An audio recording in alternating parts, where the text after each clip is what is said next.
बिस्मिल्लाहिर्रहमानिर्रहीम। शुरू अल्लाह के नाम से जो बड़ा मेहरबान नहायत रहम करने वाला है। अस्सलाम वालेकुम वरहमतुल्लाहि वबरकातुहू। मोहतरम नाज़रीन कराम, एक बार प्यार से दुरूद पाक पढ़ लें। सूरह फातिहा की ताकत। अगर टांगों में दर्द है तो वो किस तरह से आप सूरह फातिहा को पढ़ेंगे। अगर कमर में दर्द है तो सूरह फातिहा को किस तरह से पढ़ेंगे। अगर आप लोगों को आधे सर का दर्द है तो आप सूरह फातिहा को किस तरह से पढ़ेंगे। शुगर के से बचने मरीज़ है जो बचने के लिए आप इस सूरत को किस तरह से पढ़ेंगे। तो सूरह फातिहा का आज मैं आप लोगों को बताऊंगी कि आप लोग इसको कैसे पढ़ेंगे। मोहतरम नाज़रीन करम, सूरह फातिहा कुरान करीम की मुख्तसर सूरत है और कुरान पाक की पहली सूरत है। इसमें एक रुकू है, 7 आयात हैं और 27 कलमे यानी अल्फाज हैं और 140 माशाल्लाह से हरूफ है। इमाम मुजाहिद रहमतुल्लाह अलैह फरमाते हैं सूरह फातिहा मदीना मुनव्वरा में नाजिल हुई। एक कौल ये भी है कि सूरह फातिहा 2 मरतबा नाजिल हुई, एक बार मक्का मुकर्रमा में और एक मरतबा मदीना मुनव्वरा में। इमाम जलालुद्दीन सैयदी शाफी रहमतुल्लाह अलैह ने रिवायत ज़िक्र की है, फरमाते हैं इब्लीस यानी कि शैतान 4 मरतबा चीखें मार कर रोया। पहली बार एक मरतबा जब उस पर लानत बरसी, दूसरी बार जब उसे ज़मीन पर उतारा गया, तीसरी बार जब अल्लाह पाक के आखिरी नबी रसूल हाशमी सल्लल्लाहु अलैहि वसल्लम ने इलान नबूवत फरमाया, और चौथी बार जब सूरह फातिहा नाजिल हुई। इमाम मुजाहिद रहमतुल्लाह अलैह फरमाते हैं जब सूरह फातिहा नाजिल हुई तो शैतान इंतहाई मशक्क़त में पड़ा और खूब धाड़े मार मार कर और चीख चला कर रोया। सूरह फातिहा अर्श के नीचे खजाने से नाजिल की गई है। मुसलमानों के चौथे खलीफा हज़रत अमीर अल मोमिनीन हज़रत अली अल मुर्तज़ा रहमतुल्लाह अलैह से सूरह फातिहा के मतलब सवाल हुआ तो उन्होंने फरमाया, मुझे रसूल अकरम सल्लल्लाहु अलैहि वसल्लम ने बताया है कि सूरह फातिहा अर्श के नीचे ख़जाने से नाज़िल की गई है। सूरह फातिहा नाज़रीन करम, आप लोग जानते हैं कि ये कुरान पाक में पहली सूरत है, मक्की सूरत है और ये हमारी नमाज में लाज़िम और मलज़ूम है। कुरान पाक में हम लोग नमाज में इसको ज़रूर पढ़ते हैं। सूरह फातिहा के बहुत से फ़ज़ाइल और हदीस मुबारक में वारद है जो उलमा कराम ने बड़ी तफसीर से सूरह फातिहा के तहत भी ज़िक्र फरमाते हैं। इन फ़ज़ाइल में से मैं आप लोगों को कुछ बता देती हूँ, उसके बाद मैं आप लोगों को बताऊँगी कि आप सूरह फातिहा को किस तरह से पढ़ सकते हैं। सूरह फातिहा 7 आयतों पर मुश्तमिल है, जिनमें पहली 3 आयत में अल्लाह ताला की हम्द व सना है और आखिरी 3 में इंसान की तरफ से दुआ दरख्वास्त का मजमून है जो रब्बुल इज़्ज़त ने अपनी रहमत से ख़ुद ही इंसान को सिखाया है। और दरमियानी एक आयत में दोनों चीज़ें मुश्तरक है, कुछ हम्द व सना का पहलू, कुछ दुआ का और कुछ दरख्वास्त का। सही मुस्लिम में रवायत हज़रत अबू हुरैरा रज़ियल्लाहु तआला से मनक़ूल है कि रसूल अल्लाह सल्लल्लाहु अलैहि वसल्लम ने फरमाया कि हक़ ताला ने फरमाया है कि नमाज यानी सूरह फातिहा मेरे और बंदे के दरमियान 2 हिस्सों में तकसीम की गई है। नसफ़ मेरे लिए है और नसफ़ मेरे बंदे के लिए है, और जो कुछ मेरा बंदा मांगता है वो उसको दिया जाएगा। फिर रसूल अल्लाह सल्लल्लाहु अलैहि वसल्लम ने फरमाया कि बंदा जब कहता है अल्हम्दुलिल्लाह रब्बुल आलमीन तो अल्लाह ताला फरमाता है कि मेरे बंदे ने मेरी हम्द की है, और जब वो कहता है अर्रहमानुर रहीम तो अल्लाह ताला फरमाता है कि मेरे बंदे ने मेरी तारीफ़ और हम्द व सना बयान की है, और जब बंदा कहता है मालिक यौमिल दीन तो अल्लाह ताला फरमाता है कि मेरे बंदे ने मेरी बुजुर्गी बयान की है, और जब बंदा कहता है इय्याका नअबुदु व इय्याका नस्तईन तो अल्लाह ताला फरमाता है कि यह आयत मेरे और मेरे बंदे के दरमियान मुश्तरक है, क्योंकि इसमें एक पहलू हक़ ताला की हम्द व सना का है और दूसरा पहलू बंदे की दुआ दरख्वास्त का है। उसके साथ ये भी इरशाद हुआ कि मेरे बंदे को वो चीज़ मिलेगी जो उसने मांगी है। फिर जब वो बंदा कहता है एहदिना सिरातल मुस्तकीम तो हक़ ताला फरमाता है ये सब मेरे बंदे के लिए है और उसको वो चीज़ मिलेगी जो उसने मांगी। रसूल करीम सल्लल्लाहु अलैहि वसल्लम ने फरमाया कि कसम है उस ज़ात की कि जिसके कब्ज़े में मेरी जान है कि सूरह फातिहा की नज़ीर ना तो रात में नाजिल हुई ना अंजील और ना ही ज़बूर में और ना खुद कुरान करीम में कोई दूसरी सूरत उसकी मसल है। नबी करीम सल्लल्लाहु अलैहि वसल्लम ने फरमाया कि सूरह फातिहा हर बीमारी की शिफा है। इसी तरह हदीस में रसूल करीम सल्लल्लाहु अलैहि वसल्लम ने फरमाया कि कुरान करीम की सब सूरतों में अजीम तरीन सूरत अल्हम्दुलिल्लाह रब्बुल आलमीन है। तो नाज़रीन किराम, आप इस सूरत को किस तरह से पढ़ सकते हैं, किस तरीके से किस तरह से पढ़ सकते हैं, वो मैं आप लोगों को देती हूँ बता।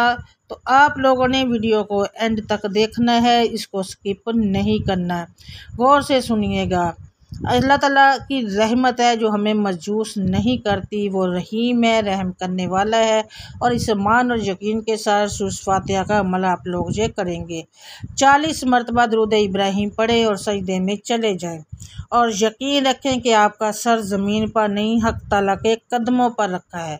इस तसव्वुर से भीगी हुई आँखों और कल्ब की रुकात के साथ अपनी अपनी परेशानियाँ अपने रब से हजूर रखिए और उनसे मांगिए। इंशाअल्लाह ताला इतना मिलेगा कि आपसे संभाला नहीं जाएगा, क्योंकि वज़ात तो देने के लिए हर वक्त तैयार है।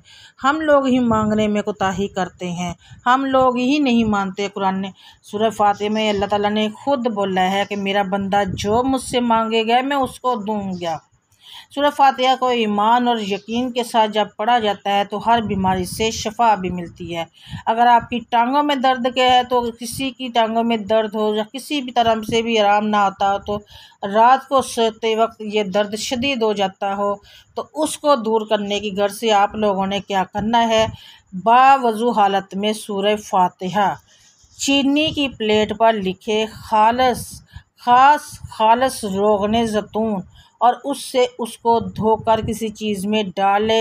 उसके बाद 70 मरतबा सूरह फातिहा पढ़कर उस पर दम करे और हर रोज़ रात को सोने से पेशतर इस तेल की मालिश करे, तो इंशाअल्लाह ताला चंद दिनों में ही इफाका होगा और दर्द की शिकायत रफ़ा हो जाएगी।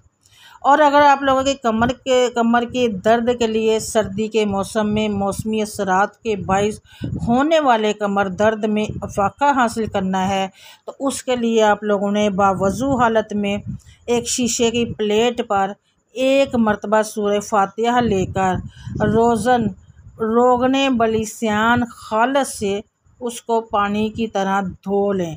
रोगन बलिस्यान उसको आप लोगों ने क्या करना है, रोगन बलिस्यान खालिस से उसको धोकर पानी की तरह धो लें। फिर उस तेल पर 70 मरतबा सूरह फातिहा पढ़कर किसी शीशे की बोतल में डाल लें। कमर दर्द होने की सूरत में इस तेल से खूब अच्छी तरह से मालिश करें, इंशाअल्लाह दर्द में आराम आएगा। और नसफ सर दर्द के लिए आप लोगों ने क्या करना है, अगर किसी को नसफ यानी कि हाफ सर दर्द है, आधे सर का दर्द है, जो शदीद दर्द होता है, तो इसी तरह अगर आप लोगों को आराम ना आता हो, तो दूसरा शख्स जो कोई और बावजू हालत में अंगूठे और दरमियान वाली उंगली में से उसकी कन पट्टियों को ज़ोर से दबाए सूरह फातिहा पढ़ना शुरू कर दे। वो ख़ुद तो नहीं कर सकता ना, तो कोई दूसरा बंदा अपनी उंगली से और अंगूठे की मदद से कन पट्टियों को ज़ोर से दबाए और सूरह फातिहा अगर पढ़ना शुरू कर दे और पढ़ते हुए आहिस्ता आहिस्ता दोनों उंगलियों को माथे के दरमियान पेशानी पर मिला दे और सूरह ख़त्म मुकम्मल करे। यह अमल 3 मरतबा करे और 3 दिन तक बिला नागा करे। इंशाअल्लाह ताला सूरह फातिहा की बरकत से दर्द को आराम आ जाएगा। और अगर तंग दस्ती दूर करने के लिए जो कोई ये चाहे कि उसकी तंग दस्ती दूर हो जाए, उसकी रोज़ी फ़राख हो जाए, उसके यहाँ दौलत की रेल पेल हो जाए, तो उसे चाहिए कि वो हर रोज़ नमाज फ़जर के बाद तवज्जो और यकसोई के साथ 21 मरतबा सूरह फातिहा पढ़कर अल्लाह ताला से दुआ मांगा करे। अल्लाह ताला से जो भी दुआ मांगेगा बारगाह इलाही में कबूल होगी। उसकी तंगदस्ती सूरह फातिहा की बरकत से दूर हो जाएगी। अल्लाह ताला पर्दा गैब से उसकी रोज़ी के लिए ऐसे असबाब पैदा फरमाएगा जिससे उसकी रोज़ी फ़राख हो जाएगी, उसकी तंगदस्ती खुशहाली में बदल जाएगी। और यकीन का अमल और यकसोई के साथ अमल को बिला नागा जारी रखें। अगर औलाद के हसूल के लिए अगर कोई औरत बे औलाद हो, औलाद की नेमत से महरूम हो और चाहती हो कि अल्लाह ताला उसे औलाद की नेमत से नवाजे, तो इस मकसद के लिए चाँद के महीने की पहली जुमेरात को अव्वल व आखिर 11 मरतबा दुरूद पाक पढ़े।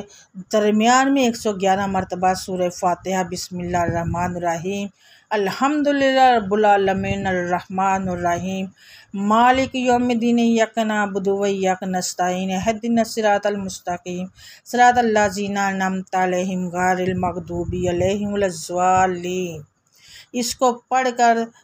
इसको पढ़े और पढ़कर उसको पानी पर दम करे। तो उस पानी के गिलास पे दम करके तो वो पानी का गिलास दोनों मियाँ बीवी आधा आधा पी लें। तो ये आप लोग मियाँ बीवी को पिला दे। 7 जुमेरात तक ये अमल करें, किसी भी जुमेरात को नागा ना करें, तो अल्लाह इंशाअल्लाह ताला उस औरत को हमल करार पाएगा और वह औलाद की नेमत से सरफराज होगी। खावंद को राह रास्त पर लाने के लिए अगर किसी का खावंद बुरी आदत का शिकार हो और राह रास्त पर ना आता हो, घर में हर वक्त लड़ाई झगड़ा रहता है, तो ऐसी सूरत में चाहिए कि 11 मरतबा सूरह फातिहा पढ़कर पानी पर दम करे और हर रोज़ खावंद को पिलाए। इंशाअल्लाह ताला सूरह फातिहा की बरकत से भटका हुआ खावंद राह रास्त पर आ जाएगा इंशाअल्लाह ताला से। बिगड़े हुओं को राह रास्त पर लाने के लिए सूरह फातिहा बहुत जल्द अपना असर दिखाती है। नज़र बद से बचाव के लिए जिस बच्चे को बहुत जल्द नज़र बद हो जाती हो, वो हर रोज़ किसी न किसी नज़र बद का शिकार हो जाता, तो उसे चाहिए कि बावजू हालत में सूरह फातिहा लिखकर तवीज़ में महफूज करके बच्चे के गले में डाल दें। इंशाअल्लाह ताला बच्चा नज़र बद से महफूज रहेगा। अगर किसी बच्चे को नज़र बद हुई है तो उससे भी इसी तरह से दम करें। इंशाअल्लाह अल्लाह ताला ने चाहा तो नज़र बद उतर जाएगी। फ़ालज के मर्ज़ से बचने के लिए फ़ालज के मर्ज़ में मुब्तला अफराद के लिए सूरह फातिहा अक्सर की हैसियत रखती है। जो भी कोई फ़ालज के मर्ज़ में मुब्तला हो, किसी दूसरे शख्स को चाहिए कि बावजू हालत में शीशे के बर्तन पर सूरह फातिहा लिखे और उसे खालस रोगन बलसान से धोए और उसके बाद 70 मरतबा सूरह फातिहा पढ़कर तेल पर दम करे और दम किया हुआ तेल किसी शीशी वगैरह में डालकर महफूज कर ले। हर रोज़ इस तेल से उसकी मालिश करे। इंशाअल्लाह ताला चंद दिनों में ही फाका होगा और शिफाई कामला नसीब होगी। एक और रवायत में है कि इब्लीस को अपने सर पर खाक डालने की नौबत 4 मरतबा पेश आई। एक मरतबा नाज़रीन कराम, जब आप लोगों को ये मैंने जो बताई है सूरह फातिहा, आप लोग इसको ज़रूर कीजिएगा, जो भी इसको शेयर ज़रूर कीजिएगा, क्योंकि सूरह फातिहा नाज़िल हुई तो इब्ने कैम रहमतुल्लाह लिखते हैं कि मुझे तो उफ़ वगैरह के दौरान बाज़ औक़ात ऐसा शदीद दर्द उठता कि मैं खैरी हरकत नहीं कर सकता था। तो मैं ऐसी कैफियत में फ़ौरी तौर पर सूरह फातिहा पढ़कर दर्द वाली जगह पर हाथ फेरता तो दर्द ऐसे रफू हो जाता जैसे था ही नहीं। मैंने इस चीज़ का तजर्बाती मुशाहदा कई बार किया है। इसी तरह जमज़म का प्याला भर कर उस पर सूरह फातिहा पढ़ कर पीता तो मुझे बहुत फ़ायदा और तवानाई हासिल होती कि किसी दुआ से इतनी ना मिलती थी।